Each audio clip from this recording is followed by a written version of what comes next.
Hello guys, in today's video I'm going to show you how to fix League of Legends Crash in-game problem easy and quick. If you want to fix it, it's easy. First click here and then type background apps.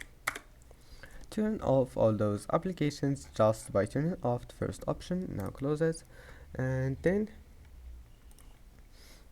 now just go to League of Legends file location. First you need to find Riot Games folder and here it is. Click on it and then click League of Legends game, and here we'll find League of Legends.